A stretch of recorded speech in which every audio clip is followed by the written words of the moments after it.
열왕기하 16장. 르말랴의 아들 베가가 이스라엘의 왕으로 있은 지 17년째 되던 해에 요담의 아들 아하스가 유다 왕이 되었습니다. 아하스가 왕이 되었을 때의 나이는 20살이었습니다. 아하스는 예루살렘에서 16년 동안 다스렸습니다. 그는 그의 조상 다윗과 달리 여호와께서 보시기에 악한 일을 하였습니다. 아하스는 이스라엘 왕들이 행했던 죄의 길을 따라갔습니다.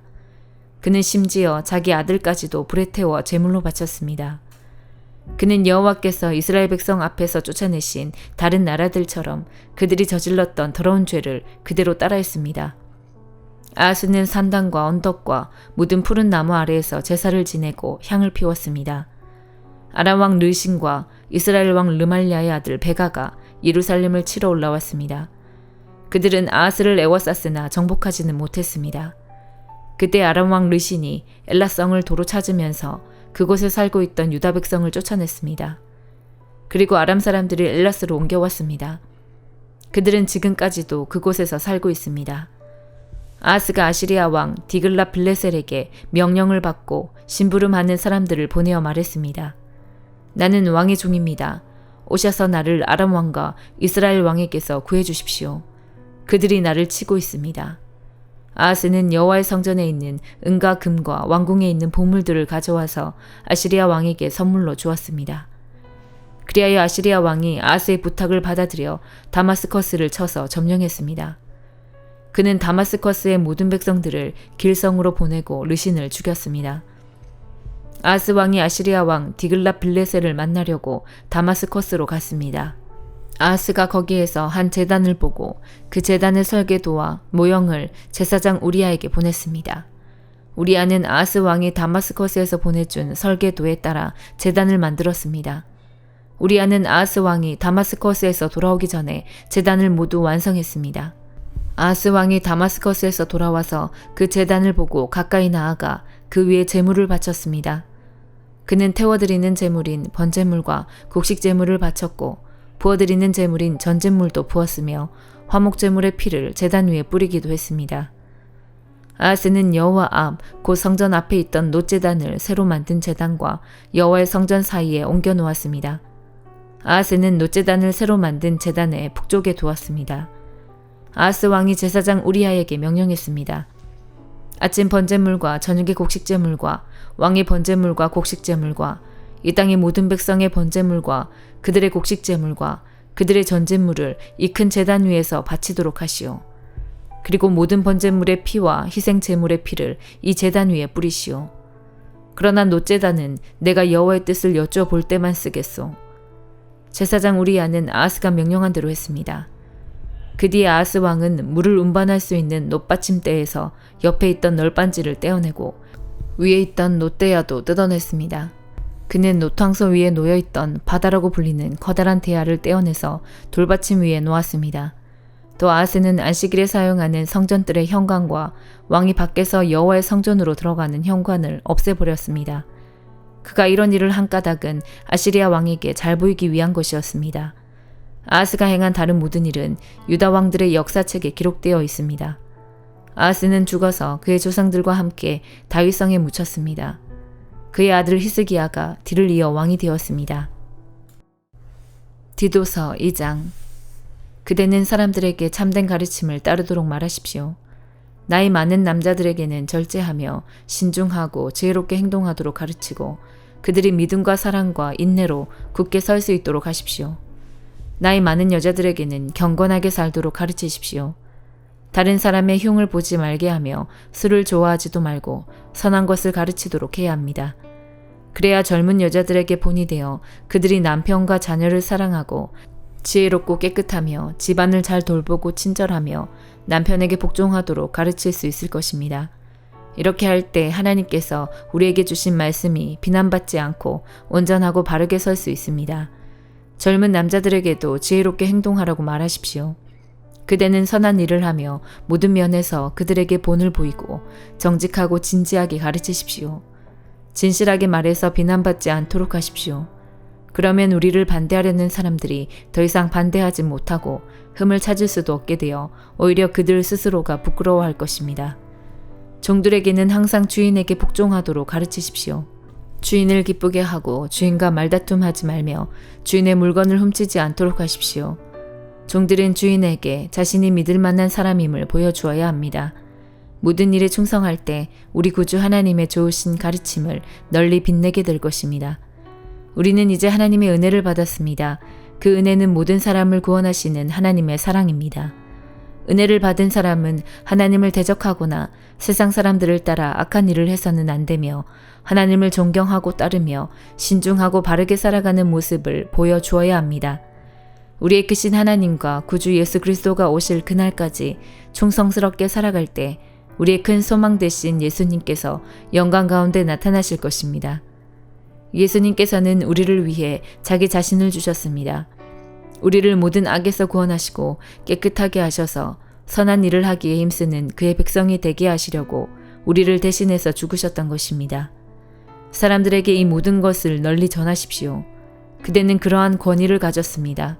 그 권위로 사람들을 격려하고 가르쳐서 아무도 그대를 업신여기지 못하게 하십시오. 호세아 9장. 이스라엘아 기뻐하지 마라. 다른 나라들처럼 즐겁게 뛰놀지 마라. 너희는 너희 하나님을 떠나 못된 짓을 했으며 다장 마당 위에 곡식을 좋아했다. 그 곡식을 우상이 준 것으로 믿어서 우상을 섬겼다. 그러나 백성이 먹을 곡식이 부족할 것이며 백성이 마실 포도주도 부족할 것이다. 그들은 여호와의 땅에 머물지 못할 것이다. 이스라엘은 이집트로 다시 돌아갈 것이며 아시리아에서 부정한 음식을 먹을 것이다. 이스라엘 백성이 여호와께 부어드리는 제사인 전제를 바치지 못할 것이며 그들의 희생 제물이 여호와를 기쁘게 하지 못할 것이다. 그들의 제물은 초상집에서 먹는 음식처럼 부정하여 그것을 먹는 사람마다 부정해질 것이다. 그들의 음식은 허기진 배만을 채울 수 있을 뿐 여호와의 전에 바칠 제물은 되지 못한다. 명절이 돌아오면 너희가 무엇을 하겠느냐? 여호와의 절기가 되면 무엇을 하겠느냐? 백성이 멸망을 피해 달아난다 하더라도 이집트가 그들을 포로로 끌고 갈 것이요 그들이 높당에 묻히게 될 것이다. 그들의 금은 보화 위에 잡초가 자랄 것이며 그들의 집에 가시나무가 자랄 것이다. 이스라엘아 이것을 알아두어라. 심판의 때가 이르고 네 죄값을 치를 때가 왔다. 너희 죄가 너무 많고 미움이 너무 커서 너희는 예언자를 바보라고 생각하고 하나님의 영을 받은 사람을 미쳤다고 말한다. 예언자는 나의 하나님을 위해 에브라임을 지키는 파수꾼이었지만 그가 가는 모든 길에 덫이 놓여 있었고 하나님의 집에서조차도 예언자에게 증오를 품었다. 이스라엘 백성이 기브아 사람들 못지않게 죄를 지었다. 여호와께서 그들이 저지른 악한 짓을 기억하시고 그 죄를 심판하실 것이다.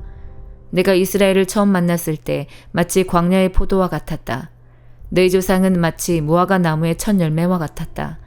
그러나 그들이 바알보올에 이르러 우상을 섬기기 시작하면서 그들이 섬긴 우상처럼 역겨워지기 시작했다. 이스라엘의 영광이 새처럼 날아갈 것이니 아기를 잉태하는 일도 아기를 낳는 일도 아기가 자랄 일도 없을 것이다. 혹시 이스라엘 백성이 자녀를 기르더라도 내가 빼앗아갈 것이다. 내가 그들을 버리는 날에 그들에게 재앙이 내릴 것이다. 내가 보기에 이스라엘은 두로처럼 좋은 땅에 심겼으나 이스라엘 백성은 곧 그 자녀를 끌어내 살인자에게 죽게 할 것이다. 여호와여 그들에게 주소서. 무엇을 주실 것입니까? 차라리 여자들이 아이를 가지지 못하게 하시고 젖이 나오지 않는 젖가슴을 주소서. 이스라엘 백성이 길갈에서 악한 일을 했기 때문에 내가 그곳에서 그들을 미워하기 시작했다. 그들이 악한 짓을 저질렀으므로 내 땅에서 그들을 쫓아냈다. 다시는 그들을 사랑하지 않겠다. 그 지도자들은 모두 나를 거스렸다. 이스라엘은 병든 나무와 같다. 그 뿌리는 말라버렸고 열매도 맺지 못한다. 그러므로 그 백성이 자녀를 가지지 못할 것이며 자녀를 가진다 하더라도 그들이 사랑하는 자녀를 내가 죽일 것이다. 백성이 하나님의 말씀을 듣지 않으니 나의 하나님이 그들을 저버리실 것이다. 그들이 나라들 가운데서 떠돌게 될 것이다. 시편 126편. 여호와께서 포로들을 시온에 돌아오게 하셨을 때 우리는 꿈을 꾸는 것 같았습니다. 우리의 입은 웃음으로 가득 찼고 우리의 혀는 기쁨의 노래로 가득 찼습니다. 그때 세상 나라들이 여호와께서 그들을 위해 위대한 일들을 하셨다라고 말하였습니다. 여호와는 우리를 위하여 위대한 일을 행하셨습니다. 우리는 너무나 기쁩니다. 여호와여 포로된 우리를 자유롭게 해주소서. 네게부 사막을 흐르는 시내처럼 자유롭게 해주소서. 눈물을 흘리며 씨를 뿌리는 사람은 기쁨의 노래를 부르며 추수할 것입니다. 울며 씨를 뿌리러 나가는 사람은 기뻐 노래하며 추수단을 들고 돌아올 것입니다. 시편 127편. 여호와께서 집을 짓지 않으시면 집 짓는 자들의 수고가 헛됩니다. 여호와께서 성을 지키지 않으시면 경비병들의 보초가 헛됩니다. 헛되이 일찍 일어나고 늦게까지 일할 뿐입니다. 먹을 음식을 위해 수고할 뿐입니다. 그러므로 여호와께서는 그의 사랑하는 자들이 편하게 잠을 잘 수 있도록 하십니다. 아들들은 여호와께로부터 온 상속이며 자녀들은 여호와께서 주신 상급입니다. 젊어서 낳은 아들은 무사의 손에 있는 화살과 같습니다. 화살통에 화살이 가득 차 있는 사람은 복 있는 사람입니다. 그들이 성문에서 원수들과 다툴 때에 부끄러움을 당하지 않을 것입니다. 시편 128편. 여호와를 공경하고 두려워하는 자는 복 있는 사람입니다. 그분의 말씀대로 사는 자는 복 있는 사람입니다. 그는 수고의 열매를 먹게 될 것입니다. 복과 번영이 그의 것이 될 것입니다. 그의 아내는 열매 맺는 포도나무와 같을 것입니다. 그의 집안에 있는 포도나무와 같을 것입니다. 그의 식탁에 둘러앉은 그의 아들들은 올리브 나무의 새싹들과 같을 것입니다.